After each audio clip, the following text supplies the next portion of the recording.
¿Alguna vez te has detenido a calcular cuánto dinero ha pasado por tu vida en los últimos 10 años? Piénsalo bien. Salario, bonos, extras, todo. Para la mayoría de las personas el número es aterrador. No porque sea pequeño, sino porque es grande. Y aún así el saldo de hoy no refleja ni la mitad de eso. Eso no es mala suerte, es matemática. Y la matemática de permanecer pobre funciona de una manera muy específica que nadie te enseñó en la escuela. Mi nombre es Max, y paso demasiado tiempo pensando en por qué ciertas personas construyen riqueza de forma casi silenciosa, mientras otras, con ingresos iguales o incluso mayores, quedan atrapadas en el mismo ciclo durante décadas. Si quieres entender la mecánica real detrás de esto, no los clichés de autoayuda financiera, quédate aquí hasta el final porque lo que voy a mostrarte va a cambiar la forma en que ves cada decisión de dinero que tomas de ahora en adelante. Empecemos con una pregunta simple. ¿Por qué una persona que gana 3,000 al mes logra acumular patrimonio, mientras otra que gana 8,000 vive al límite todos los meses? La respuesta obvia sería disciplina. Pero la disciplina es consecuencia, no causa. Lo que realmente está ocurriendo es un ciclo de decisiones que se retroalimenta, y ese ciclo tiene un nombre: la matemática de permanecer pobre. Funciona así. Cuando no tienes reservas, cualquier imprevisto se convierte en una crisis. La factura llega antes que el salario. Te atrasas. Te atrasas una vez. Pagas intereses. Los intereses reducen lo que te queda el mes siguiente. Lo que queda es menos. Entonces la reserva que intentabas construir desaparece. El mes siguiente empiezas desde cero otra vez. Parece un problema de ingresos, pero no lo es. Es un problema de estructura. Ahora imagina una piedra enorme en la cima de una colina. Para empujar esa piedra cuesta arriba gastas una energía absurda. Cada metro es una lucha. Pero hay un punto donde la pendiente cambia de inclinación. Cruzas ese punto y la piedra empieza a rodar sola. Solo necesitas acompañarla. El problema es que la mayoría de las personas suelta la piedra justo antes de llegar ahí. El ciclo de permanecer pobre no tiene que ver con cuánto ganas. Tiene que ver con nunca cruzar ese punto de inflexión. Y aquí está la parte que realmente importa. Ese punto está mucho más cerca de lo que imaginas. No estamos hablando de medio millón ni de una herencia. Estamos hablando del momento en que dejas de vivir en modo supervivencia y empiezas a tomar decisiones en modo crecimiento. Cuando siempre estás al límite, tu cerebro opera desde la escasez. Esto tiene nombre en psicología del comportamiento y sus efectos están documentados. En modo escasez, aceptas el primer trabajo que aparece aunque sea malo. Te quedas en situaciones que odias porque salir parece demasiado arriesgado. Dices que sí a cosas que no quieres hacer porque necesitas el dinero. Y lo más importante, no puedes ver oportunidades porque toda tu energía mental está siendo consumida por amenazas inmediatas. Es literalmente imposible pensar en crecimiento cuando estás tratando de apagar incendios. No es debilidad, es biología. Pero existe un momento cuando empiezas a tener un pequeño margen de seguridad en que algo cambia. No en tu salario, en tu cabeza. Empiezas a hacerte preguntas diferentes. En lugar de ¿cómo llego a fin de mes?, empiezas a preguntarte ¿cómo hago crecer este dinero? En lugar de reaccionar a cada crisis, empiezas a pensar en posicionamiento.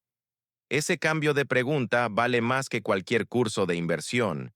Y aquí es donde la matemática se vuelve interesante, porque ese ciclo funciona en ambos sentidos.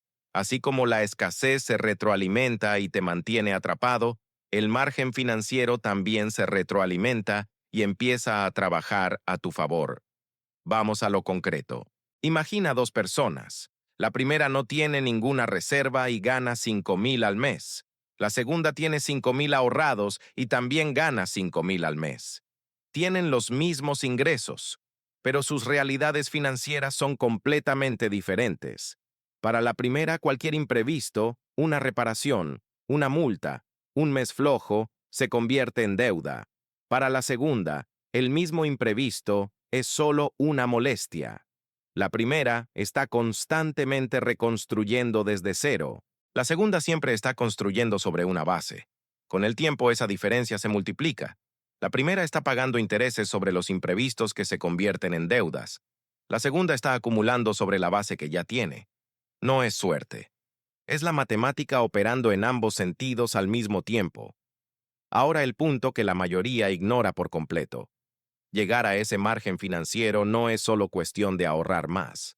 Es cuestión de dejar de destruir lo que ya tienes. La matemática de permanecer pobre no es solo sobre falta de ingresos, es sobre las fugas que nadie calcula. Piénsalo así. ¿Cuánto gastas al mes en cuotas de cosas que ya perdieron valor? El carro que financiaste, los aparatos electrónicos que compraste a crédito, la suscripción que casi no usas. Cada cuota es dinero que sale antes de que tú decidas a dónde va. Estás trabajando para pagar el pasado en lugar de construir el futuro. Y el carro es el ejemplo más extremo de esto. Sumando cuota, seguro, mantenimiento y combustible. Muchas personas gastan entre 500 y 800 al mes solo para moverse. En 20 años de vida adulta, ese número representa una fortuna que se evaporó. No se gastó en algo que creció, se gastó en algo que se depreció desde el primer día. Y al mismo tiempo, esas mismas personas dicen que no logran guardar dinero para invertir. No es que el dinero no exista, es que ya fue comprometido antes de existir. Eso es el núcleo de la matemática de permanecer pobre. No es solo ganar menos de lo que necesitarías, es estructurar la vida de una manera que garantiza que cualquier aumento de ingresos sea absorbido por nuevos compromisos antes de convertirse en patrimonio. Ganas más, compras un carro mejor, financias un apartamento más grande, subes el nivel de vida y al final la ecuación no cambió nada. Sigues sin margen. Y aquí está el giro que separa a quienes logran salir de ese ciclo de quienes quedan atrapados para siempre. No es eliminar el café de la mañana. No es dejar de salir los fines de semana. Es tomar una decisión estructural que cambia el flujo del dinero antes de que lo gastes. Las personas que construyen patrimonio de forma consistente hacen una cosa diferente. Tratan el ahorro como un gasto fijo, no como lo que sobra a fin de mes. Cuando entra el dinero, una parte va directo al crecimiento antes de ir a cualquier otra cosa. El resto es lo que existe para vivir. Así de simple. No requiere ingresos altos, requiere estructura. Con esa estructura, cualquier aumento de ingresos se convierte en patrimonio en lugar de aumento del nivel de vida. Cualquier inversión empieza a generar rendimientos que se suman a tus aportes, y con el tiempo, el dinero que generan tus inversiones empieza a representar una porción cada vez mayor del total que acumulas. Estás trabajando menos por cada peso que entra, porque el dinero que ya está invertido está trabajando junto contigo.